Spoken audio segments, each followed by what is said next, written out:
Hey, Nerd Herd, Dynasty Nerds here, back again. This week, we're talking NFC West Dynasty strategy and value. Of course, we have a special guest, Brownie F. I'm sure he's got some pretty strong opinions about maybe Russell Wilson. Who would you rather have this year, Russell Wilson, Kyler Murray? Ooh, which one's more efficient? Find out. We'll talk about Kyler Murray. Is he overvalued or undervalued? Tune in to find out. Ready, set, hut, hut. Welcome to the Dynasty Nerds Fantasy Football Podcast, where we discuss Dynasty strategy, rankings, and all things NFL. So get ready to geek out on fantasy football with your host, Rich Dotson. And welcome to Dynasty Nerds Fantasy Football Podcast. I am your host, Richard A. Dotson, here with Garret Price. How's it going? Oh, it's going pretty swell. And to my left, this handsome little brownie elf. How you doing, elf? Well, obviously, he doesn't want to talk today. So, Elf has to substitute in for Matt because Matt's on vacation because he lives a life of leisure and luxury. So, good for him. Yeah, look for him. It's like Jared, our producer over there, too, going to multiple vacations in a month. Yeah. What was this, like vacation number 6 this year? 3? 3? Must be good to be so rich. 3 more than I have. So rich. 4? 4 if you count the Senior Bowl. Oh, man. Then I have to count that, so no. That's a work trip. You guys are wearing the same shirt. Yeah. Twinsies. What friends do. Well, Matt's not here, so I'm trying to move up in the world. Matt's replacement will not be talking the whole episode. He's just here for emotional support. If you want to see him, make sure you get to our YouTube channel, youtube.com/Dynasty Nerds. You'll be able to see him. He's very beautiful. And while you're there, make sure you subscribe and like. We have a lot of good content coming there. We're going to really start pushing some unique content to the YouTube channel here for the football season. We'll have some like good buy, sell, some sneaky starts. Everybody likes sneaky starts, right? Sneaky. Have a little bit of redraft, but like, dude, once you play Dynasty in season, it starts to switch a little bit more redraft a little bit. It's basically, it's not exactly the same because some of the trades you're going to make during the season are different. But as far as like your week-to-week stuff, like you don't manage a week-to-week team differently. I'm talking about starting wise, like your starting lineup. For like TV, for like Fox Sports Hour, Valley Sports, like I do my not so obvious starts of the week. Nice. So I'll do some like YouTube. Do you have a pretty good hit percentage on this? Yeah, it's like 65-70%. Nice. Crush for those little deep sleeper guys. Love it. So make sure you check out the YouTube channel. How do I check the stats on that? Go back and look at all my previous episodes. Backlog, Fox Sports, Ohio. He could be at 40% for all we know. I'm never going to check. You can tweet at Ashley Collins. She's my co-host. Well, she's the host. I'm her assistant. She's my co-host. She's on the show every day, 365 days a year. She's my co-host. Shout out Ashley Collins. Wife. What's that? No, my wife doesn't know anything about fantasy. I'll kick her ass when it comes to fantasy. Unless it's redraft, then she'd probably win. I really want Matthew Berry's rankings. I'm number 1. Yeah, I want her to play in a league with you. Yeah, me too. We're going to play a league this year. The kids in there play fantasy football, so we're going to do a family league for the first time. There you go. So I'm going to start getting my kids addicted to football right now because that's where it all starts. Like you just start playing fantasy, and you're like, oh my god, what is it? I won. What did I win? Is there going to be money? What? Of course. Ain't playing for free. My time's valuable. So check it out. Sorry, son, you're going to have to do more chores to get in this league. Cause one thing more I want to promote before the YouTube channel too. If you want to meet every Dynasty analyst that means a damn, pretty much. So basically, if you want to meet us. August 15th, the Canton Expo. All the Dynasty Nerd staff will be there. Myself, Matt O'Hara, Garret. Will the Jared, elf be there? Nick. The elf is way too heavy to bring. Okay. Zach, a lot our of analyst guy. Dennis Bennett, also known as Coach. Fantasy Round Trade, our fantasy editor. We'll have a lot of people there. And then, of course, like Dynasty Trade Calculator, DLF, Dynasty Trades HQ, everybody. If you want to see Ryan McDowell, the legend Ryan McDowell, he'll be there. Scott Fish, Scott Fish will be there. RotoViz with our friends Carter Patrick, they'll be there. Tell them what we're giving away. Oh, and if you stop by our booth, we're giving away a Yeti cooler. And not one of those little cheap Yeti coolers where it's pretty much just a fanny pack, a real deal Yeti cooler. And it's for free. So we're giving away. So stop by. I think tickets are $25, hosted by the great Bob Lung, Sunday, August 15th. And you get in there. They're giving away so much stuff inside. Oh, there's like so much stuff. Deals for Dynasty and Redraft. You got to stop by Canton, Ohio. Come side. I'll be wearing a Dynasty shirt. Come get a high five. You get to hang out with your fantasy timeline, like your Twitter timeline. You just get to go hang out with. Yeah, it's amazing. It's going to be sweet. And if you're already a Nerd Herd member, we're going to have some sweet stuff there for you for free. If you're already a Nerd Herd member, we can show it, like some sweet gear. We're just going to give it to you. Like, here you go. Thanks for Congratulations. Support. Stickers, Nerd Herd shirts, and a chance to win a Yeti cooler. And you're going to get a high five from me personally. So check it out. Canton, Ohio. Fly in, drive in, walk in. I don't know. Whatever. Skip a loo. Walk. We could almost walk, Jared. We're close. I mean, maybe you're living in Egypt. You can ride a camel. You could. Leave now. Leave now. So let's get in our show, because today we're talking about the NFC West. We're doing AFC West on the Nerd Herd show. We're going to flip it. We're going to flip the script. But before we even get to that, I got another thing to promote. I know you're like, dude, what's going on here? I'm here to get Dynasty information. But you guys are just promoting things left and right. But that's DynastyDepot.com. That's right, DynastyDepot.com. You've heard about me talk about it 100 times so far this summer. But here's 101 and why you got to DynastyDepot.com. It is pretty much like eBay for FFPC teams. And remember, this ends in August. This is your only chance to get in here. And right now, you can get their yearly subscription with the promo code NERDS, NERDS, for $14.99 a year. And you can check out what you're getting before you even pay for that and look at all the teams for sale. And what it does, it gives you an opportunity to go on there and buy FFPC teams for even more than a buy-in, because the team's prepared to win now, or less, like $1,000 team for $50 because the team's doo-doo butter, but you're such a good drafter, and you listen to Dynasty Nerds podcast, you're going to crush the rookie drafts, and pretty soon for $50, you're going to win $10,000. And you also have a chance to win $500,000 in FFPC championship if your team does well. You can win prizes, flip Dynasty teams for profit, it's just so much stuff. You can go on DynastyDepot.com. Get there today, DynastyDepot.com. Use the promo code NERDS. I promise you're going to love it. It's a great thing to use the Dynasty Nerds mock draft tool for. Local every app store. Local every app store. Local to you. Yeah, local to your phone. On your phone. Who goes somewhere without their phone? It's true. Yeah, it is true. I saw somebody the other day, like, everybody's so worried about the vaccine, like having like chips implanted into you to like figure out where you're going. And then they're like, but doesn't everyone have phones that already do that? Dude, you can play me with anything that makes my life easier. I don't even care. I got nothing to hide. Well, I guess some things to hide, but don't ask me about them. All right, let's go to the LA Rams, NFC West. Jared comes back 1 week's all sassy over here. Sassy. Quarterback, Matt Stafford. Who's the backup quarterback in LA? I didn't write that down. Here, I got the depth chart right here. Backup quarterback in LA, John Wolford. That's who it is. Running back Cam Akers was Cam Akers. Oops, there goes the knee. Daryl Henderson, Xavier Jones, Jake Funk, their 5th round pick. At wide receiver, we got Robert Woods, Cooper Kupp, Tutu Atwell, their 2nd round pick. Also their 1st pick. They didn't have a lot of picks. Still don't get that one. He's only 155 pounds. What's there to worry about? And they signed Deshaun Jackson. They have Van Jefferson. They have Ben Skowronek, 7th round pick. Yeah, 6'3". At tight end, they have Tyler Higbee, Bryce Hopkins, and they also signed Jacob Harris, who was a wide receiver, who they converted to tight end in the 4th round. He was a wide receiver, only played 9 snaps at tight end, but whatever. So let's talk about the Rams. At the top, let's talk about Matt Stafford, because the Rams have been a team that have not been able to throw the ball downfield at all with Goff. I mean, everything they did with him was short, sweet, right? Like, here it is, get with it. Even that provided high-end wide receiver production out of guys like Robert Woods and Cooper Kupp. 2 very valuable fantasy football and dynasty fantasy football assets. And when they go out and they trade for Stafford, that all changes, right? That changes the whole playbook, because Stafford can get the ball downfield, because Jared Goff was just knocking the ball downfield. And not only that, Jared Goff was also terrible under pressure, where Matt Stafford was not terrible under pressure. Where Goff was at the bottom of the world, Matt Stafford is at like top 5 when it's called about throwing the ball under pressure. So Sean McVay, who in the NFL, or when you talk about Sean McVay, you think of like, hey, this guy is really smart play caller. Like, he's up there with, the Sean Paytons, the Sean McVays. We're talking about Sean McVay. Kyle Shanahan. Like, he's up there with himself. You know what I mean? He's like, hey. He's so smart. He's almost as good as him. Hey, self, high five. Like, yeah, number 1, pat on the back. So, Matt Stafford, what do you think here? Like, does it benefit Cooper Kupp? Does it benefit Robert Woods? Does it benefit everybody? I mean, overall, he's just a significantly better quarterback. I was listening to the Athletic podcast, and they're talking about how the beat reporters are kind of surprised with how good Matthew Stafford is. It's like, yeah, he's always been good. Like, he's always been good. He's just been in Detroit, and he's been hiding behind some terrible teams and, some inept wide receiving cores at times, and he's battled some injuries. So he's just been out of the spotlight ever since it was him and Megatron just lighting up the world. It's been kind of underwhelming at overall there. It doesn't mean he was necessarily a bad player. It was just a really bad situation and a really bad team. Very bad team. I think with him going over to the Rams, obviously I think everyone is going to benefit.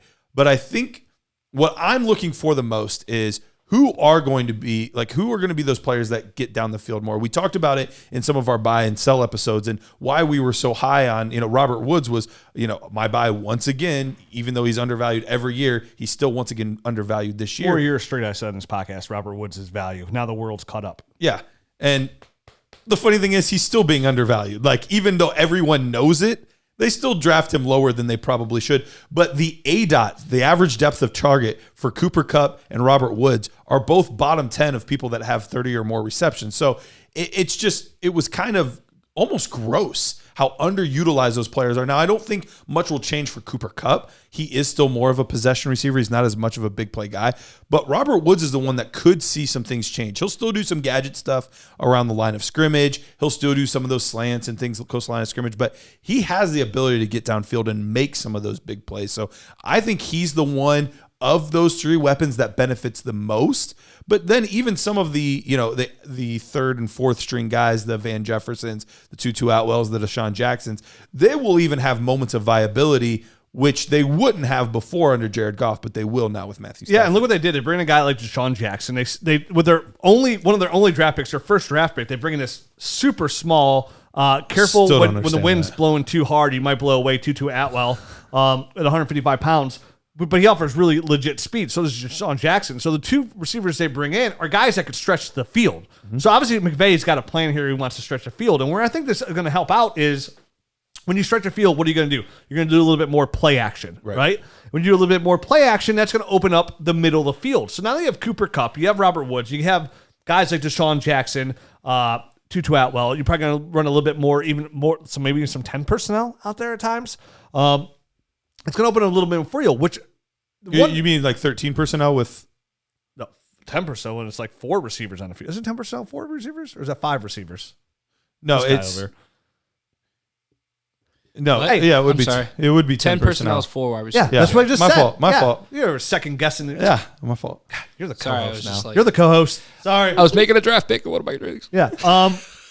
So what it's going to do, it's going to open I'm up probably up in one of the leagues middle too. of the field, which will help Daryl Henderson a little bit here too. But what I think a big name here that we're not talking about, everybody's talking about Cooper Kupp, Robert Woods. We don't need to sit here and talk about those guys.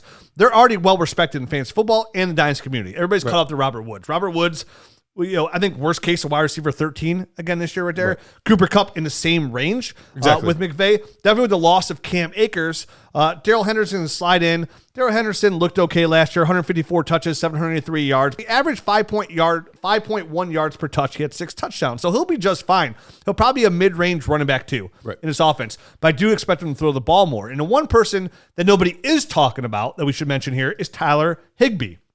I think with the more play action here, opening things up with the speed on the outside, with Daryl Henderson back there as well, it's going to open the field a little bit more, which is going to benefit Tyler Higbee, the tight end, which they did get away with. McVay did go back to run a little bit more 12 personnel last year as well. Because remember, Van Jefferson started off the season, his rookie year, the first 2 games, he was utilized. Right. And McVay just thought he wasn't ready, so they reeled it back in, and then he was almost unrecognizable for the rest of the year. Yeah. But with the play action, then you take out Gerald Everett, who signed with Seattle Seahawks. This makes Tyler Higbee pretty much a lone weapon here at tight end. And we go back when back in 2019, at the end of the year, remember how hot he was in that offense? 5 straight games over 100 yards. We're talking Rob Gronkowski, Travis Kelce. None of those guys have ever done that. So the ability is there for him to be able to have monster games. And I remember they signed him to an extension, even though they drafted Gerald Everett behind him. That was McVay's choice at tight end. Tyler Higbee comes in, he gets the extension here. So I think the one quiet guy nobody's talking about, if you're in a tight end premium league or you need help at tight end, I think some value there is with Tyler Higbee for the upside and for what you're paying for a tight end. When you talk about premium tight ends, a guy who finished as top 5 fantasy tight end in 2019, which was pretty much at the end of the year is where he did it, where Gerald Everett wasn't much of a factor. That's where the value is. I mean, if you can get Tyler Higbee for a second-round pick, that's a really good add to your dynasty team when you can never have enough depth at tight end or just have a valuable asset there as a backup. It could easily be one of those situations we saw 2 years ago with Austin Hooper. And, is he better than Travis Kelce? No. But up until his injury, Austin Hooper was the number 1 tight end in fantasy because he was getting a lot more opportunity than he'd gotten any point in his career. Yes, Julio Jones was still there. Yes, Calvin Ridley was still there. But it was a high-flying offense, and he was really utilized. That could easily be what we see from Tyler Higbee this season. Yes, Robert Woods will still get his. Yes, Cooper Kupp will still get his. But especially with the injury in the running game, and I would assume that would mean that they're probably not going to run quite as much because Sean McVay's already kind of hinted at that he's worried at some of the workload for Henderson. I'm sure we'll get to him in a second. But I would expect them to throw the ball a decent amount, and he could easily become one of those guys right outside of Kelsey, Kittle, and Waller. Yeah, I mean, he will be up there. I don't predict him to get in that top 5 range. I think there's just too much talent over there. But when you look at those guys, like you mentioned, like Kelsey, Waller, Kittle, Mark Andrews, Hopkins this year will fall into their that category is targets. You mentioned targets. Not only can you do stuff with those targets, you be at, Austin Hooper going back. Austin Hooper was in both athletic, but he was targeted heavily. Yep. And those guys, I mean, Darren Waller leads his team in targets. Travis Kelce's right up there. Mark Andrews, forever now for the last couple of years, was the only reliable receiver on this team. We all expect TJ Hockenson to be the number 1 targeted player in this offense for Detroit. So this doesn't mean Tyler Higbee will be the number 1 targeted player on this team. No. But I expect what the offense are going to run, how they're looking for the speed on that side, which is going to lead to a little bit more play action. It's just going to open up the middle. And Tyler Higbee should be the main benefactor of that middle, which would bump him up to that 75, possibly receptions, 80. And when you get that high on receptions. He's up there, yeah. That's what I'm saying. It's over. That's a lot. They got to throw the ball out, which I expect the Rams to do this year.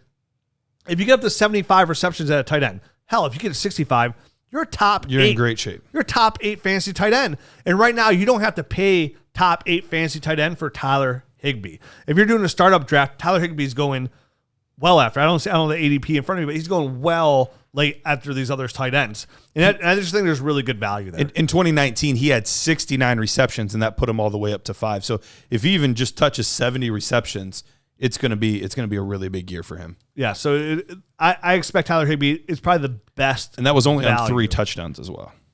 Okay, that's going to be a little bit. Oh, you got Robert Woods on the team. I think of all the Rams, like if you go to buy a Ram player right now, Matt Stafford, Superflex, too expensive. Cooper Kupp, probably not too expensive, but I don't know if I want to pay the price for him. Robert Woods, you're paying arm and a leg for. Daryl Henderson right now with no Cam Akers, his value is out of control. So if you're looking for the best value dynasty asset on this team right now with youth and some longevity on that contract, it's going to be Tyler Higbee. I do think Van Jefferson's a sneaky one as well. That eventually, Robert Woods and Cooper Kupp, he could easily fit into either one of those roles. Yeah, we just have to make sure. Sorry, I got Higbee's ADP on Sleeper's latest published ADP sheet, and he's going as tight end 18 in Superflex leagues. Yeah, that's crazy to me. That's crazy to me. Yeah. That's where the upside is. I just think it's really good value right there. And you mentioned Van Jefferson. I like Van Jefferson a lot. Very savvy route runner, some pretty good hands. Mm-hmm. I want to see how he's utilized this year because, Robert Woods, Cooper Kupp, they're getting a little bit older. They drafted Tutu Atwell. I want to see he's got to show something here soon for him to be any kind of long-term dynasty asset. Otherwise, he just turns into, I'm trying to think of a good comparison. Somebody would be of his stature. It's not where I'm saying, but somebody who's a very good NFL player, like a solid for the NFL team, but not really a huge fantasy asset. I like Sterling Shepard. Like Sterling Shepard, like a low-end wide receiver 3. Sometimes he's wide receiver 38. But I do like Van Jefferson a ton. Right. Very good route runner. I think he's a good asset. I don't like Tutu Atwell whatsoever. Helps the NFL team, not a dynasty team. And Deshaun Jackson could be sneaky this year with Matt Stafford. If he can stay healthy, that's always the issue with him. But best ball type of league, I think he'd be worth a flyer for sure. Let's touch on these running backs real quick before we leave. I know we talked about Cam Akers the other day at the beginning of the podcast and the injury. We touched on some of the other players. One of the interesting bits of news that I heard today is it doesn't sound like Daryl Henderson's really going to be playing much of the preseason. They're a little bit concerned about him. So this is going to give us a really good idea about players like Xavier Jones, about Jake Funk. We're going to get to see them get quite a bit of opportunity in these preseason games. And who knows what can happen. We've seen it before where the third string, the fourth string guy ends up becoming the guy because the starter went down.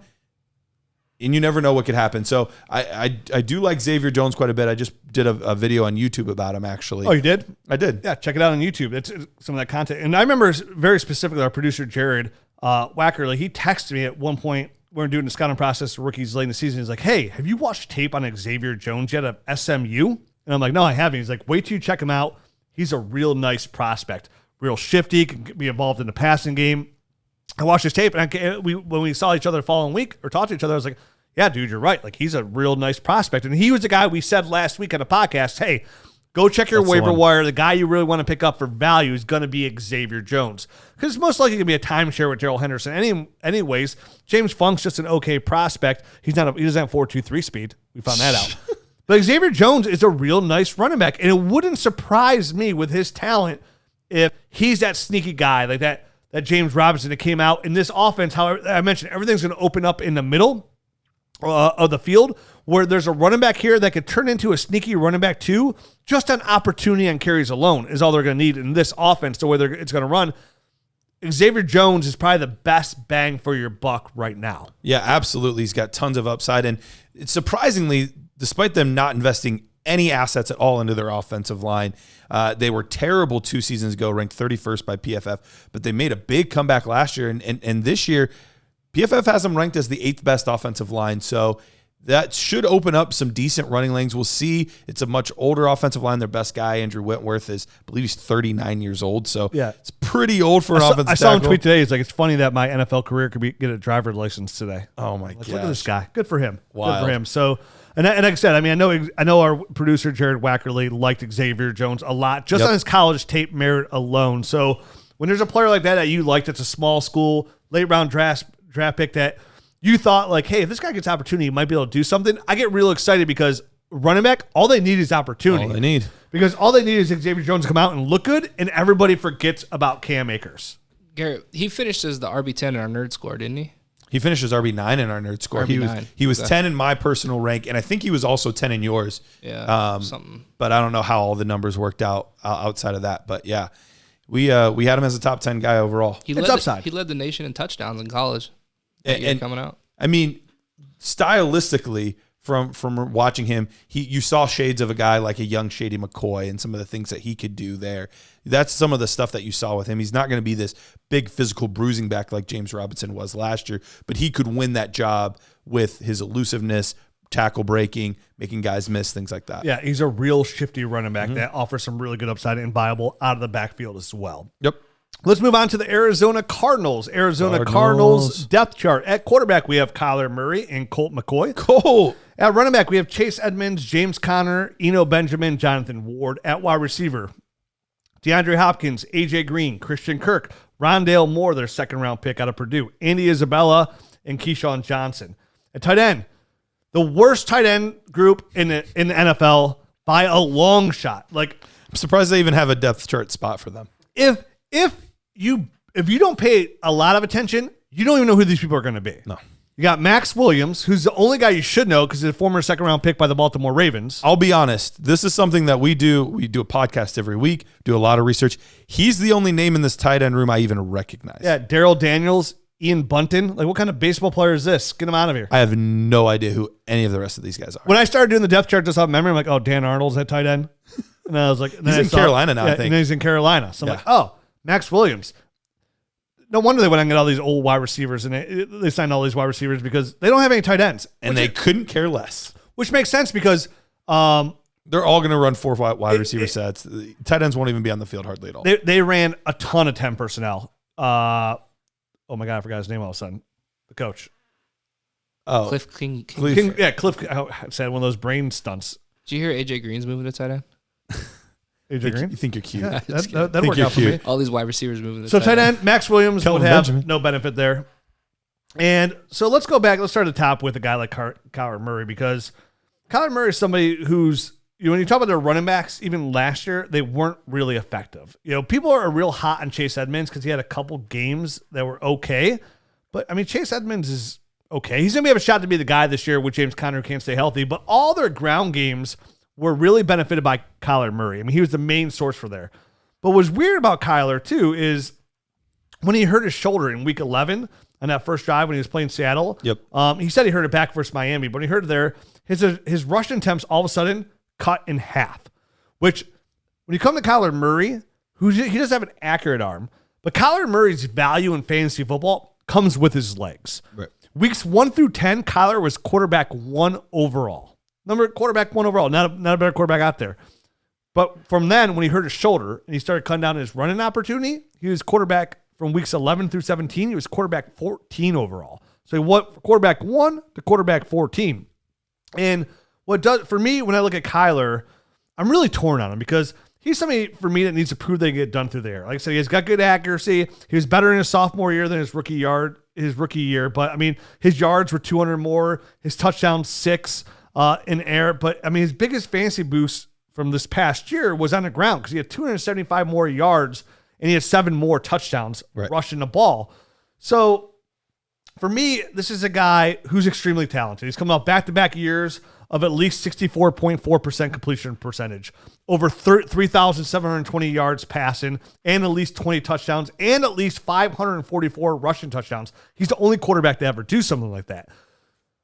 But when you get quarterbacks like this that rely on their legs, and it's strictly their legs, there's a lot of risk involved. It's why I'm kind of somewhat out on Kyler Murray, because we just showed, like, he played, but if he's even banged up, and with his size, they got to be even more cautious with him. So if he's banged up at all with his shoulder like he played last year, he was quarterback 14, and they're going to reduce that back and take that away from him a little bit, then he goes from being that top 3 fantasy quarterback to a regular quarterback to a Derek Carr, essentially. You know what I mean? And if you look at the price tag of a Kyler Murray and Derek Carr, it's literally night and day.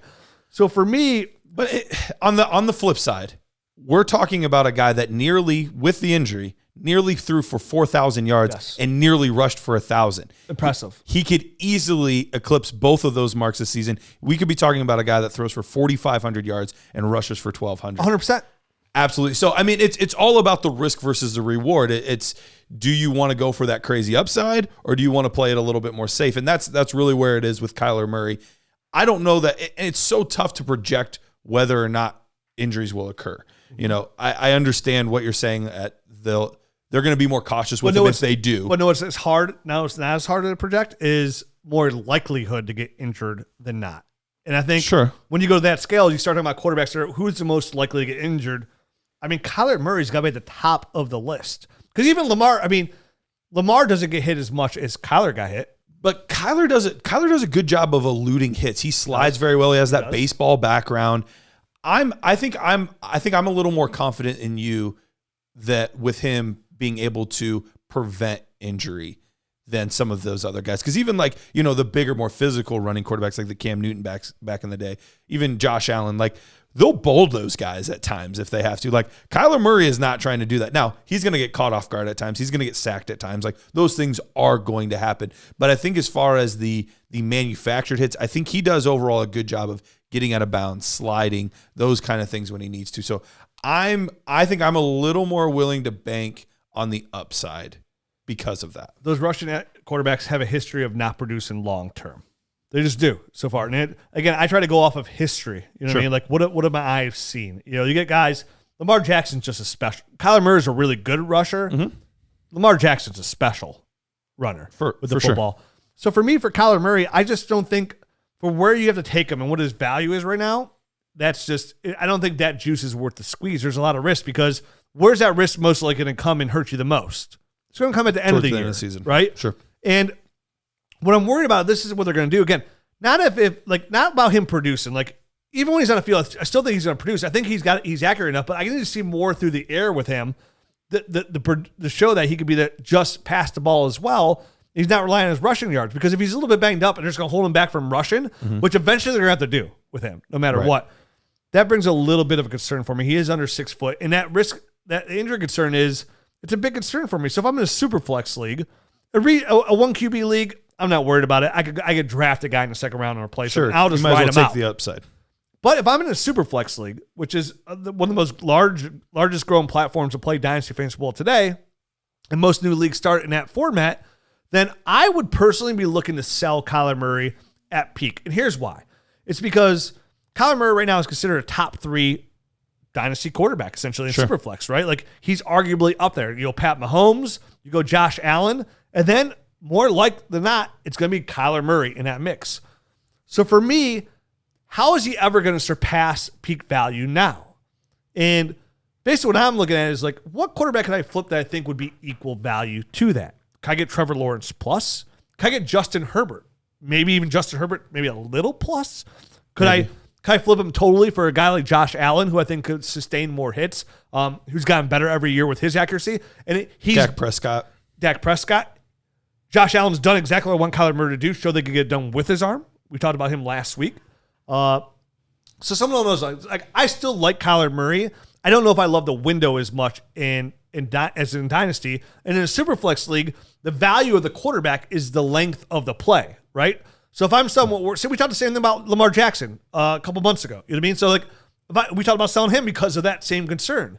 So that concern's there. Again, I don't think this is a bad player. If I think that window is shorter, why wouldn't I just move to somebody who is close enough to that value, if not higher? Justin Herbert, if Justin Herbert finishes his quarterback 1 overall, it wouldn't shock me in the least. It wouldn't surprise me. So if I can make that move and just give me a little bit more reassurance, that's all I'm saying. Because I think Kyler Murray right now is peak value. I don't think Kyler Murray will ever pass the value he is now. If anything, I think there's other people that will pass him. Guys that are studly, like Baker Mayfield, Trevor Lawrence out there. So that's all I'm saying. It goes back to, I like the player. I think he's talented.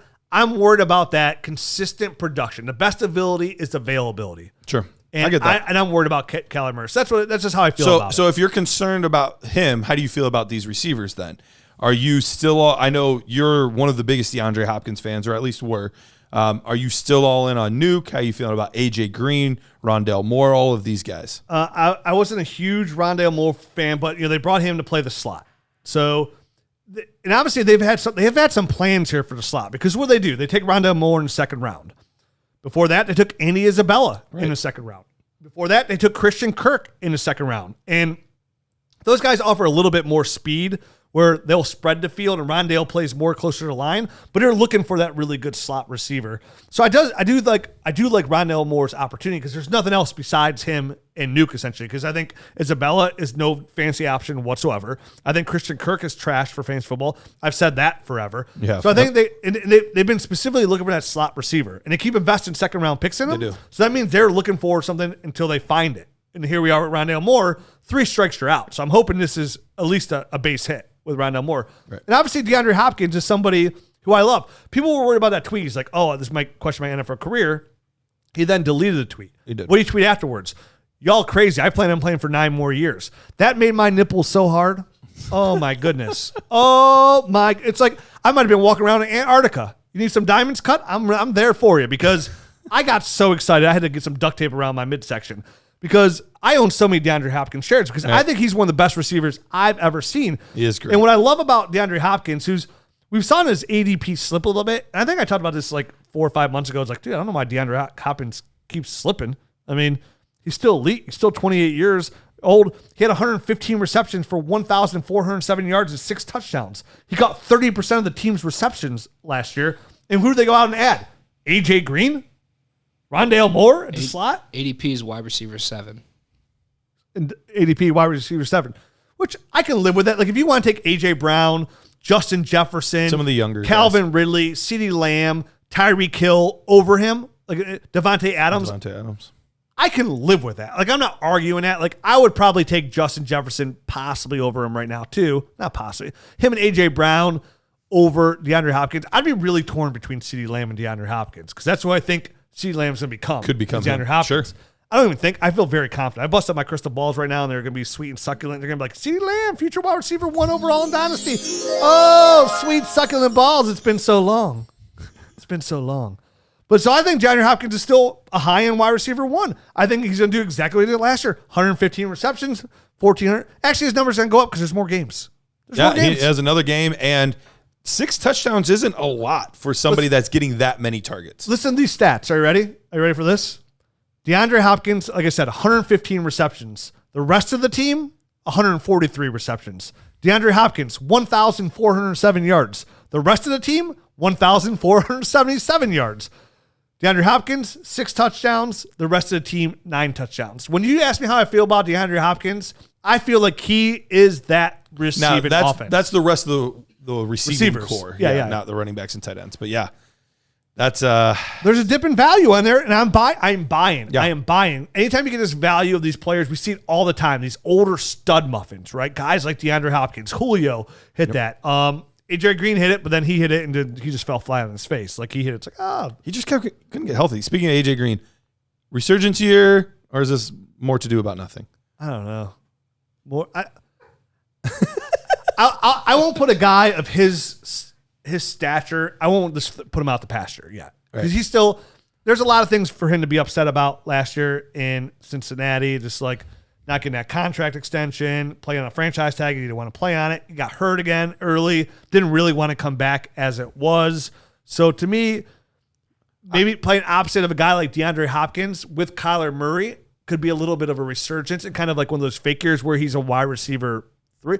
Who else is catching balls here? Like who's going to be the main guy? I think it is going to be a lot of DeAndre Hopkins.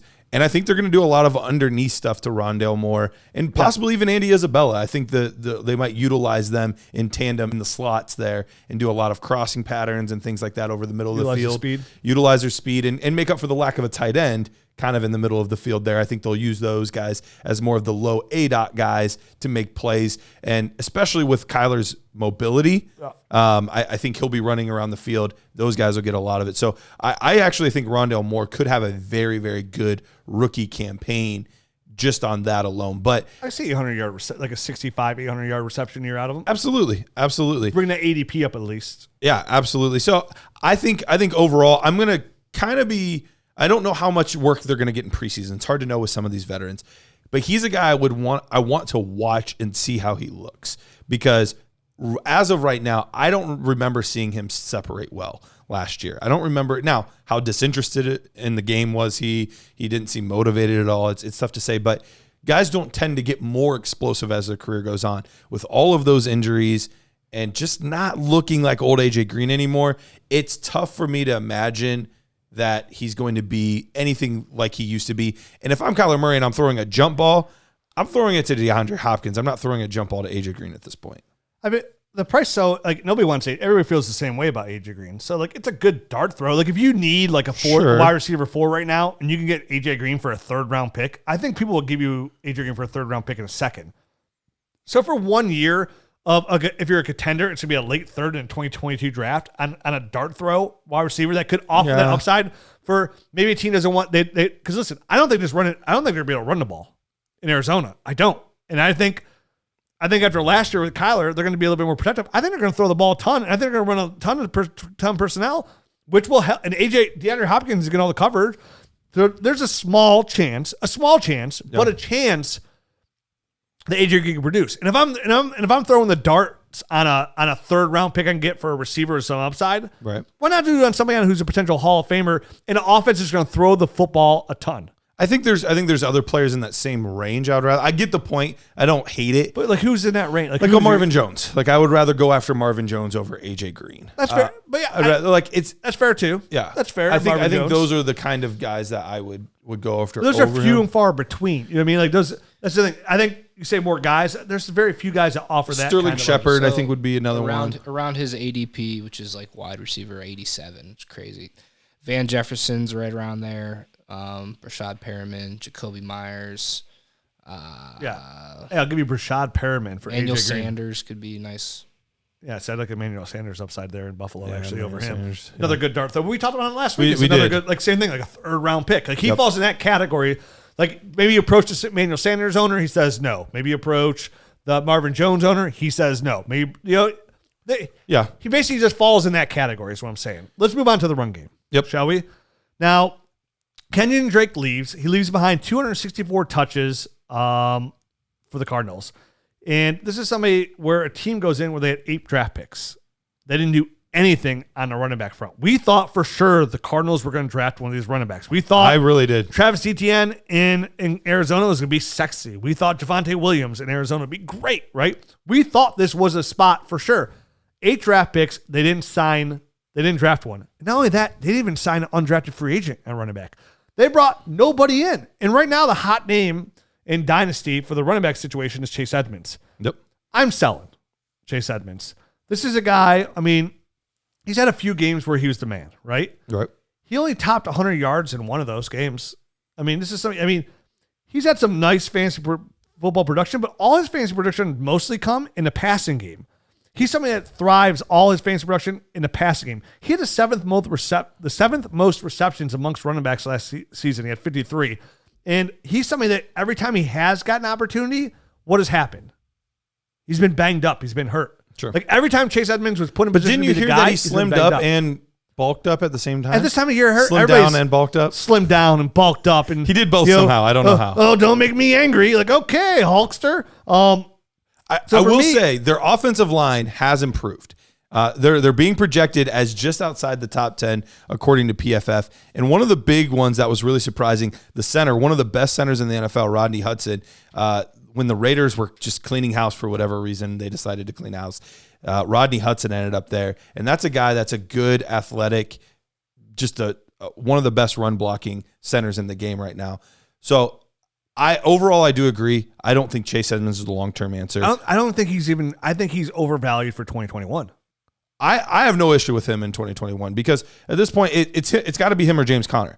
Like, I disagree. I think it would be a situation like how Clyde Edwards-Helaire at the first 6 games they didn't love it, and they bring in the guy like Le'Veon Bell or Todd Gurley. It wouldn't surprise me. I mean, they're bringing all these other old guys in. Why not bringing Todd Gurley? It wouldn't surprise me to see Todd Gurley wearing an Arizona yard. They bring anybody. They have that. He doesn't have this team is predicated mostly on speed. Like that's the hard part is a lot of those old guys. That's the thing that they're missing the most is the juice that they used to have. So, I mean, sure they could potentially bring in somebody, but I think he's fine value. But it's going to be mostly a volume play. Like I think 2021 only though. Yes, but yeah. if I think it's Myles Gaskin last year. It's it's a lot of those types of guys. Yes, they're not sexy, and yes, for Dynasty, you're not building around them. But if you're a contender, I'm fine with him being my RB3. What are the odds of James Conner getting hurt? Pretty high. What are the odds of Chase Edmonds getting hurt? Pretty decent. Pretty decent. So I don't know where all the value is. You know what I mean? Like I don't. But that's the case with any running back. But these are in the upper echelon of odds of getting hurt. So I think the value's there. I think you put a nice package together with Chase Edmonds and get a nice return. Essentially, yeah. If I'm a middle of the road or rebuilding team, absolutely. Right now, Cam Akers the Cam Akers owner is a great person to approach who just lost their running back. Sure, they might be feeling a little bit of heat, a little bit of desperation because Cam Akers went late, so he's most likely on a contender, not a rebuilder or reloader. So I think it's a good person to approach. Maybe you can do, hey, here's Chase Edmonds and my second for your 23 first, my second next year for your 23 first. I would be fine on those lines because. Yep. What also worries me about Chase Edmonds is like, where is the scoring opportunity going to come from? Right? Has he really been hurt that much though?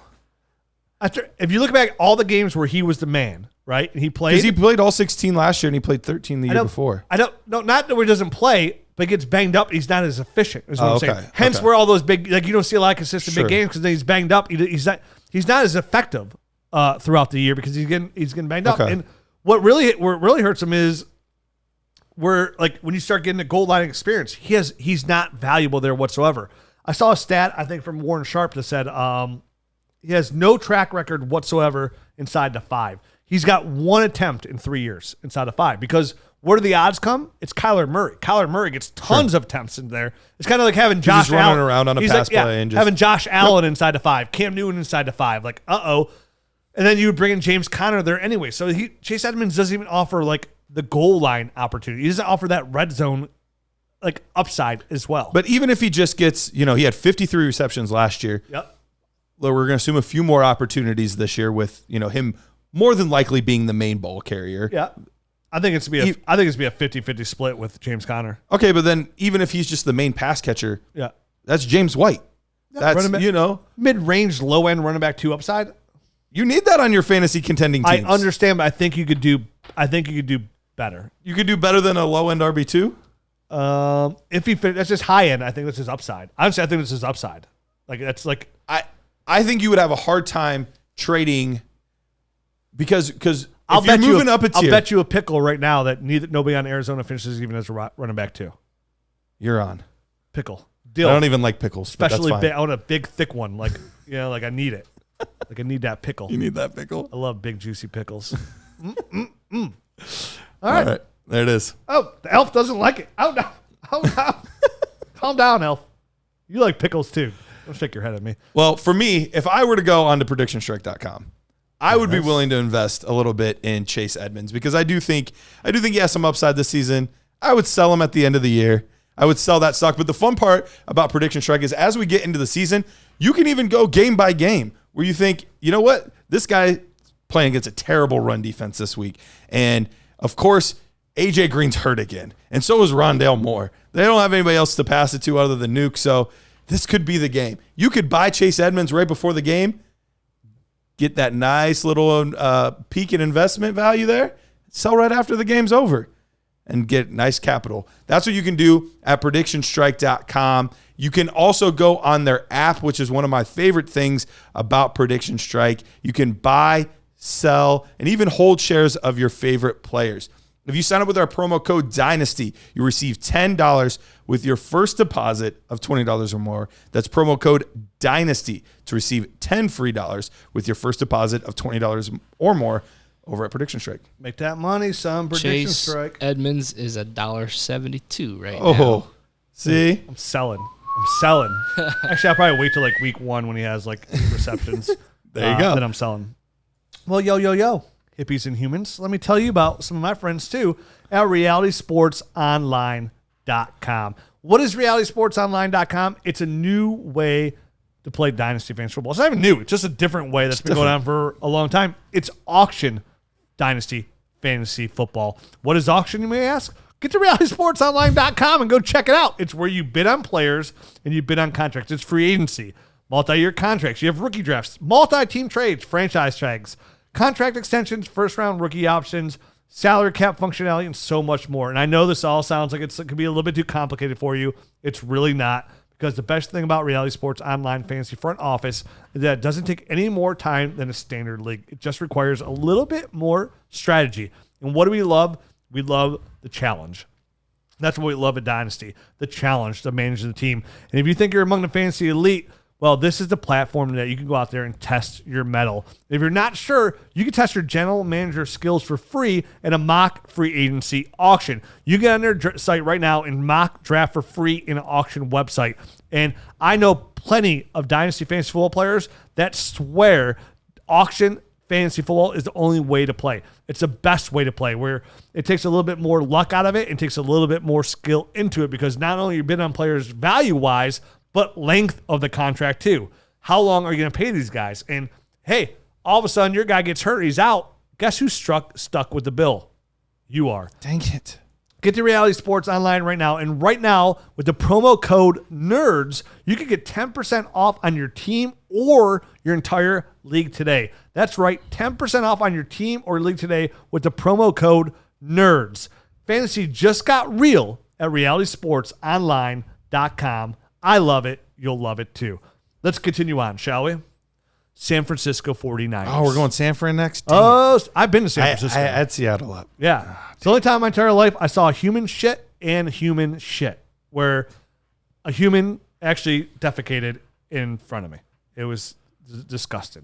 But I like the city. It's fun. It was kind of interesting. It was literally first 15 minutes I was in San Francisco. Is it as hilly as it's portrayed on? It's very, very hilly. Okay. It's the hilliest place I've ever been to. I mean, Jack and Jill would love it.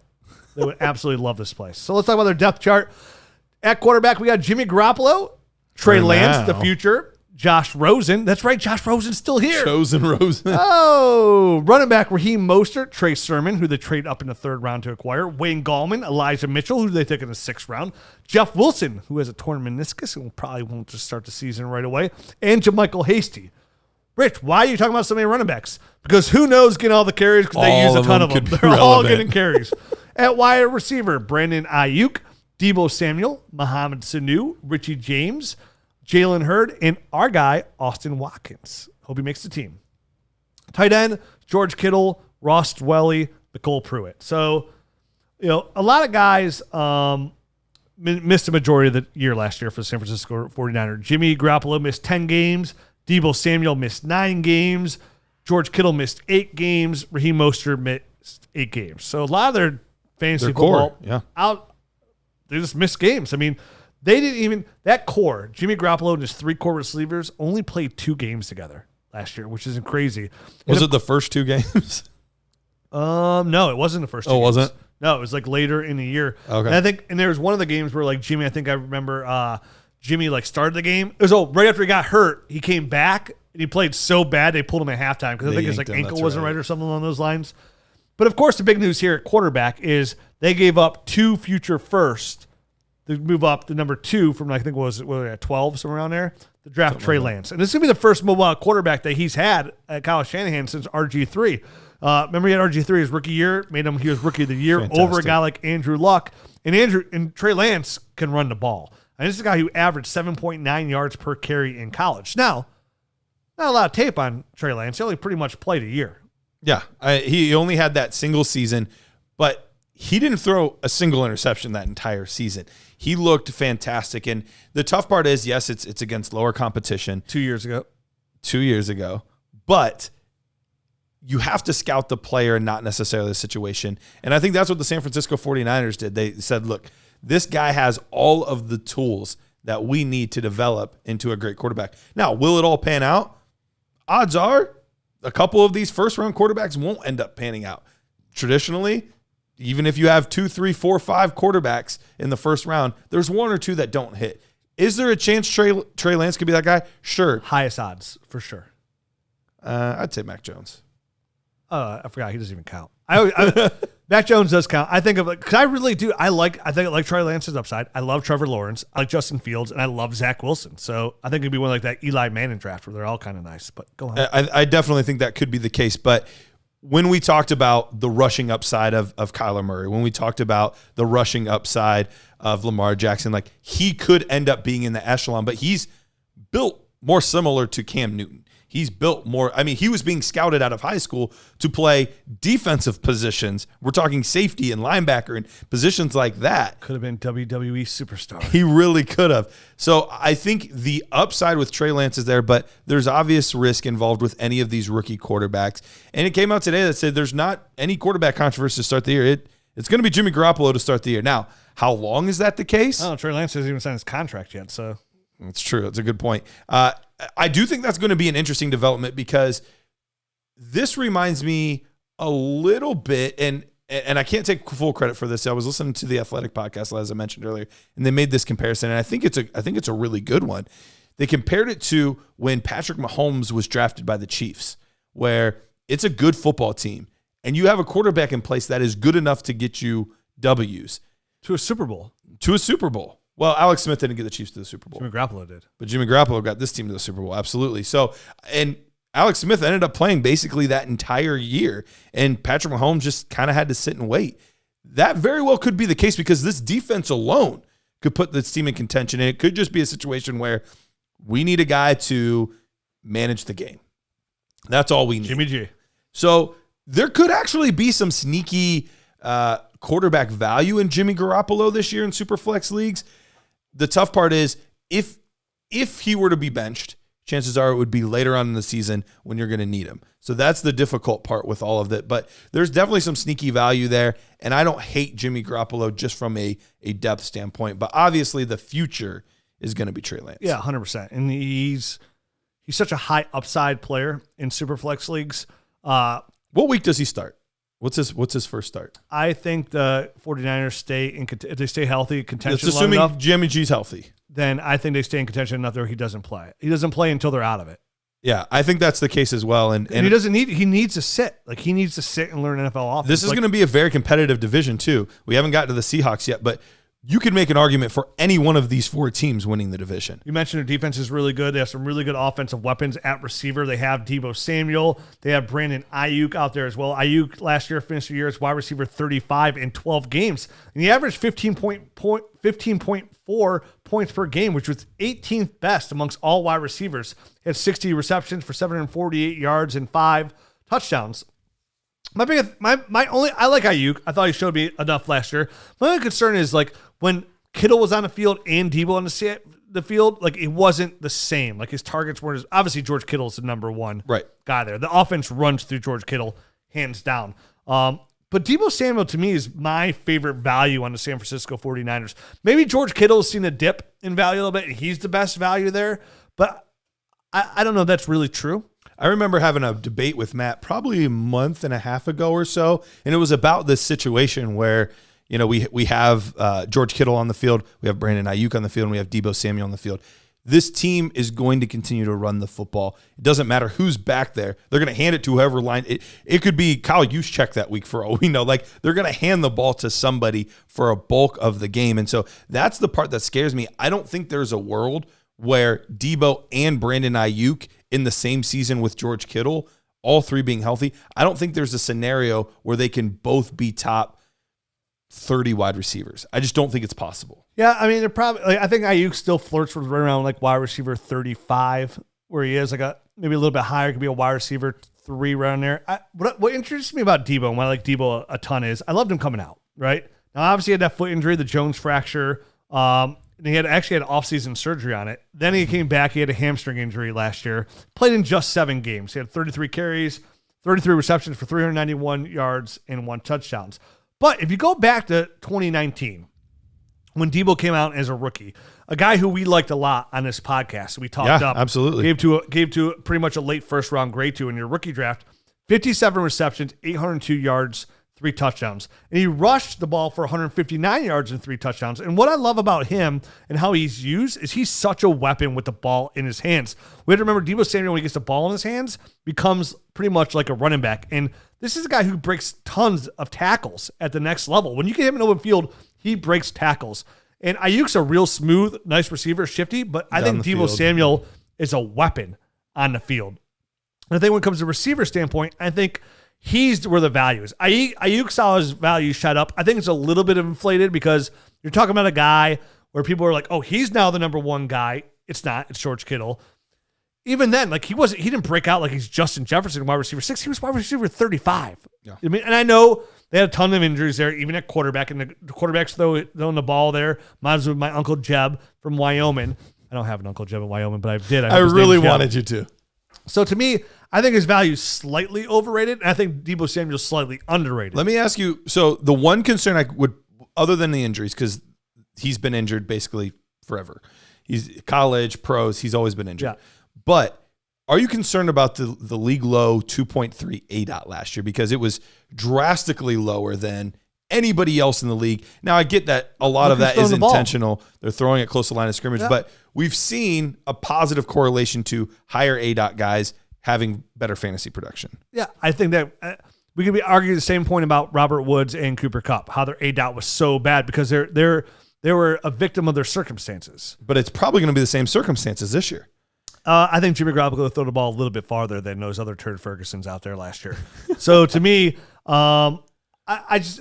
And the thing is, I think that more worries me about a guy like Brandon Ayuk more than it does Debo, because Debo's so electric with the ball in his hands. Okay. He'll make stuff happen afterwards. Like, I like Debo more with the ball in his hands. Hence, going back to where I think that's where the value is.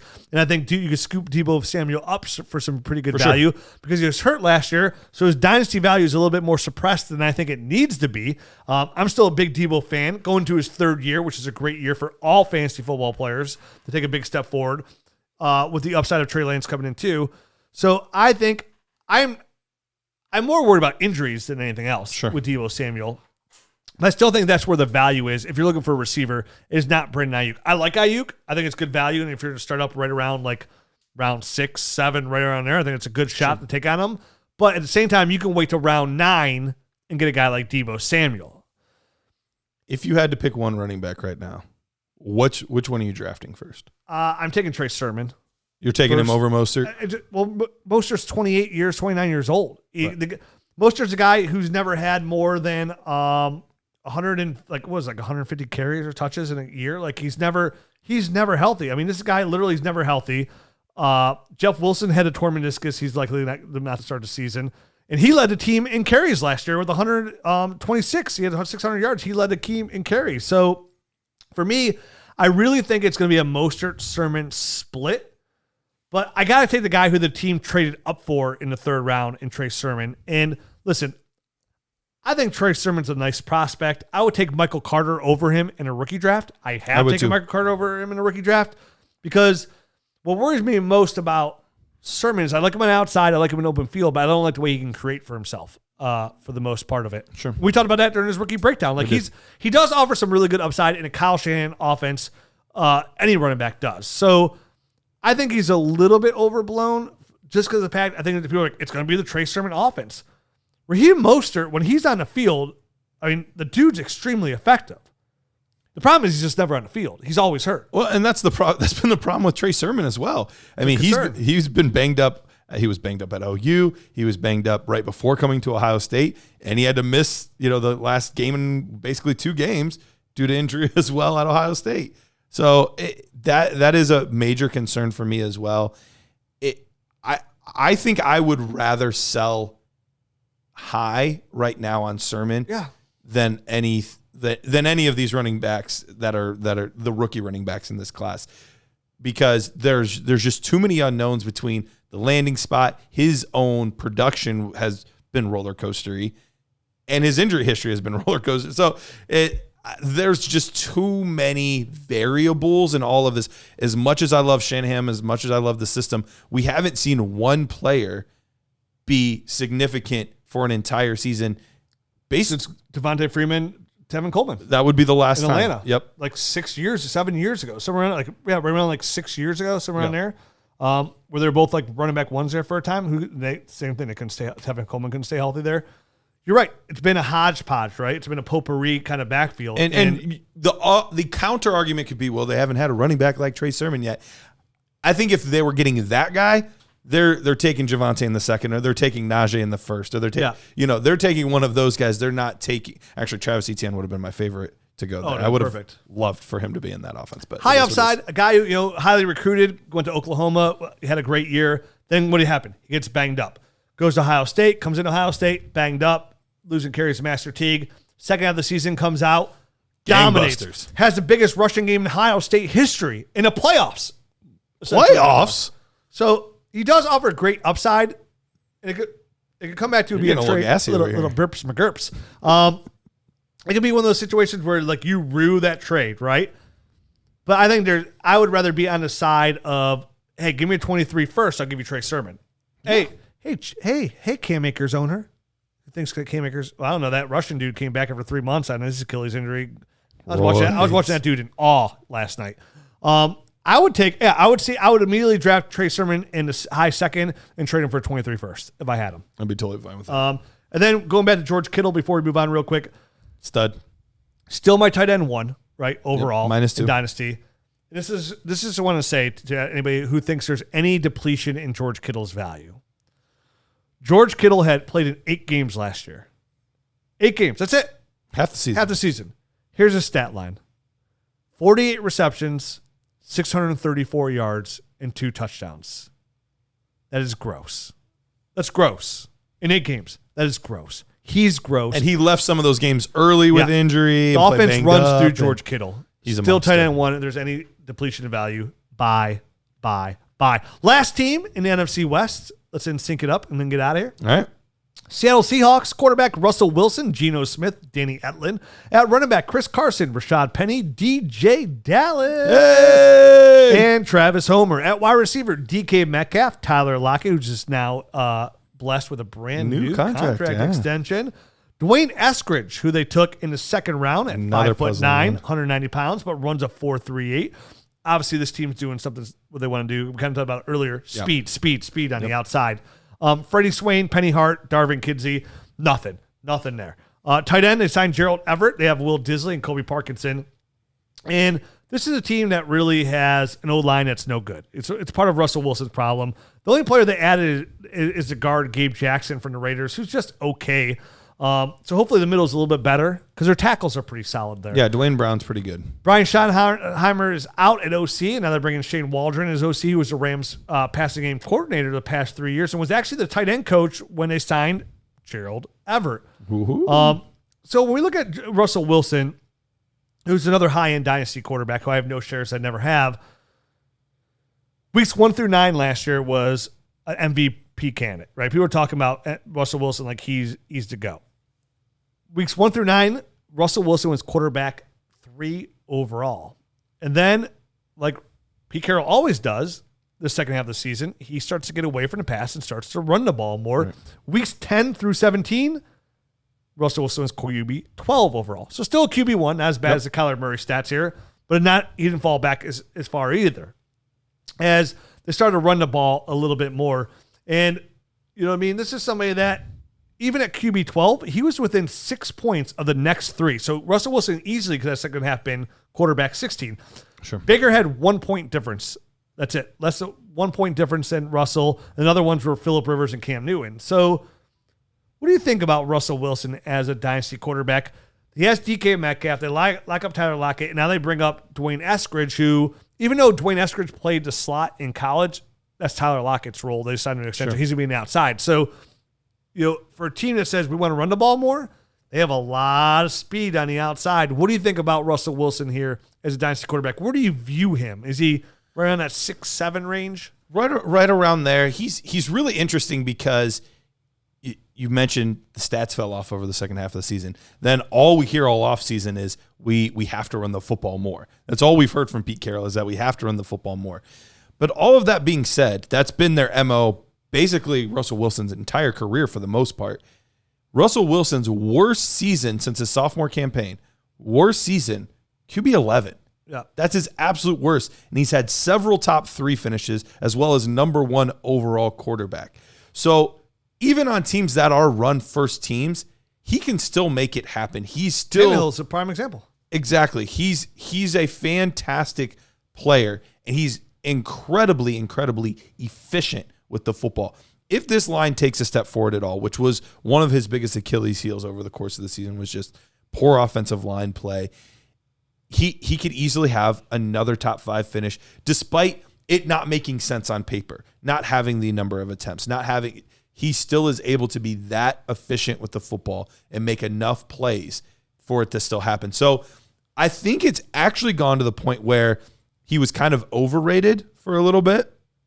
Underrated. And now he's kind of almost underrated because the narrative, the feeling, everything around Russell is kind of like, oh, it's a run first team. He's getting older. And you should be efficient about that too. Be like, efficient. It's like efficient. Efficient. Oh, it says another bad word. Efficient. If you said it like that, efficient, but you kind of sound out different. It's kind of like you're saying some naughty stuff. Don't be naughty. Yeah, this is the Nerd Herd episode. I'm going to say it out loud. You will. So I've gone from being the guy that with you, I didn't have any shares, and in 2 startups this year, I actually took Russell Wilson, and it was kind of surprising. And I ended up where he becomes a value is he gets questioned right around do you want him or do you want Lamar Jackson? Do you want him? Do you want Joe Burrow? Do you want him? Like, that's kind of the range that he's in. And so I ended up going with him over Lamar. Super safe. It's super safe. And, him and Joe Burrow's really tough. I don't know. I don't know where I would go with him, but that's kind of the Trevor Lawrence. Do you want him or Trevor Lawrence? Oh, Trevor Lawrence. Do you want, super flex? I'm still taking. I got to go for the goatness. You know what I mean? I got to take the hot. Like when a player like that's on the board, like you got to take the risk. You got to go for that biscuit. You know what I mean? Sure. You're right. Russell Wilson's probably the most undervalued super flex quarterbacks because he's safe. I think more so in a startup, not in like trade.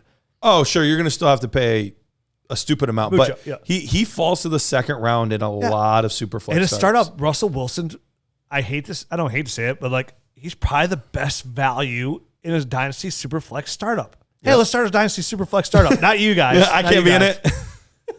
Not if you listen to the show, so don't tweet at me. I'll find some guys. We'll find some random people that don't listen to the show. Hey, you listen to my podcast? No? You want to do a super flex start? I can't even say the words. I'm going to take the 1-8 and make sure that I get Russell Wilson in a second. So, I mean, we mentioned Eskridge comes in. I mean, Eskridge is locked in right now as the number 3 receiver because they don't have anybody else there, essentially. They really don't. So, I mean, he's going to replace David Moore. David Moore saw 47 targets last year.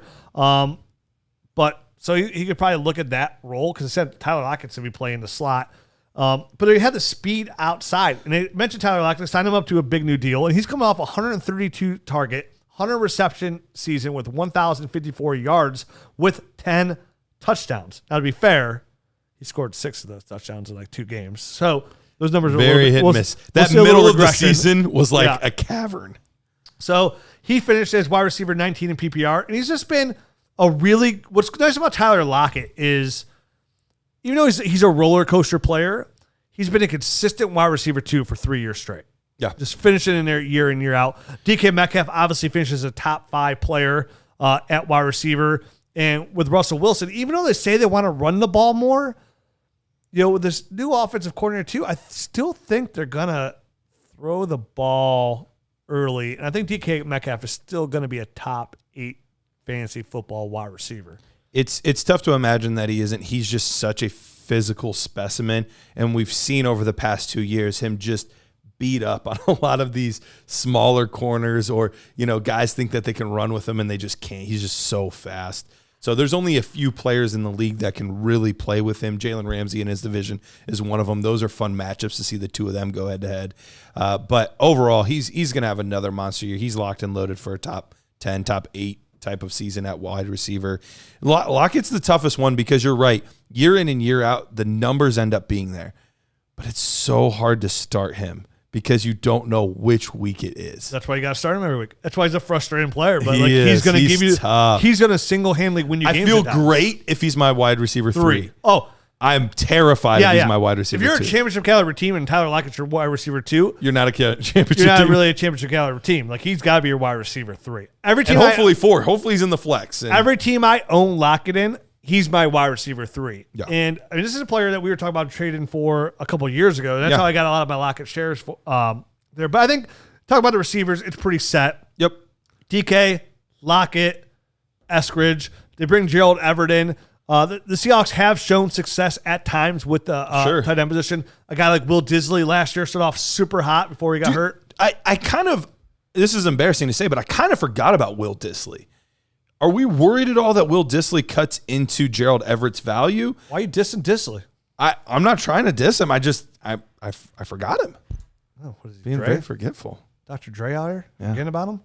Don't forget about Dre. Yeah, I don't know. I'm sure he does cut up into a little bit, but it's a team that could run a little bit more 12 personnel probably because most of the NFL is doing to try to find success. So him and Everett could be on the field, which obviously they hurted each other. But Disley does cut into that Everett hype a little bit because when Disley's on the field and he's still super young, he's only 26 years old. He produces. He's a good athlete. He's been very good. So I did forget about him, which I'm. It's making me a little bit more nervous for Gerald Everett in redraft leagues. In Dynasty, his values, it is what it is. Tyler Higbee's the value. Everett's he's just a guy. You could do better at tight end. Then obviously at running back, they have your guy in DJ Dallas. He's worth absolutely nothing whatsoever. Chris Carson is the value here. A guy who averaged 5 yards per carry last year and 3 receptions a game. They do have Rashad Penny coming back after his ACL tear. I can't even look at him now. That's fine. I don't need you. I'll talk to my elf. Penny, who tore his ACL last year, but he averaged 5.7 yards per carry in 2019. So he's somebody who's a former first-round pick who they're not picking up a fifth-year option on. So it's going to be the Rashad Penny, Chris Carson show. Travis Homer, he can go home. All right, so what week are both those guys injured? Chris Carson's injured week 7. Okay. And Rashad Penny then picks up the slack, and he's a league winner. Penny's the league winner? Unless Carson comes back. I think Carson's lock him in as a running back too. He's a really good value for contender. He's very underrated. Hopefully you can buy him for a second round pick. And here's what I'll say. DJ Dallas is still at least interesting. I agree. He's never going to be. Stop.